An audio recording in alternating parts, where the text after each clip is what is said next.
मेहरी के देत बड़ा साजा ए राजा से जिया के ले माजा। मेहरी के देत बड़ा साजा ए राजा से जिया के ले माजा। हेलो दोस्तों, हम राइटर सुधाकर राज अपने चैनल में आप सभी को स्वागत करते हैं। चैनल पर नया हो तो चैनल को सब्सक्राइब करके बेल आइकन घंटी को प्रेस कर दीजिए ताकि नोटिफिकेशन आप तक ज़रूर पहुंचे। आप सभी के बीच में ये न्यू कंपोज किए हैं सॉन्ग, ये न्यू मैटर लिखे हैं, लगन में बजने वाला सॉन्ग है, ऑर्केस्ट्रा मैटर है। एक बार इस सॉन्ग को ज़रूर सुनिए और कमेंट करके ज़रूर बताइए कैसा है सॉन्ग।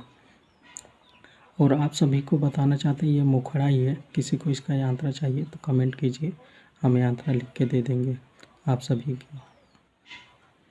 देखिए मुखड़ा है, देखिए मुखड़ा ऐसे है। जवनिया में लागल बाटे आ गए राजा से जिया के ले माजा। इसे आपको दो बार कह देना है। जवनिया में लागल बाटे आ गए राजा से जिया के ले माजा। तो दूसरा का स्टेप है। मेहरी के देत बड़ा साजा ए राजा से जिया के ले माजा। इसे दोहरा देना है।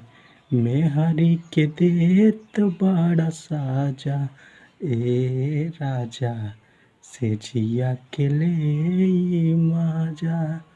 ये आपका न्यू ट्रैक है। किसी भाई को इसका पूरा यांत्रा चाहिए तो कमेंट कीजिए, जो आगे मैसेज करेगा उसी को ये सॉन्ग मिलेगा आप लोग। और जिस भाई को पर्सनल सॉन्ग लिखवाना हो तो डिस्क्रिप्शन में नंबर दिए हैं, वहाँ जाइए, मैसेज कर कॉल करके पर्सनल सॉन्ग लिखवा सकते हैं। और कितने भाई कमेंट किए हैं वो ज़रूर, जिस भाई को नाम डलवाना चाहते हैं सॉन्ग में तो कमेंट कीजिए, नाम डाल देंगे।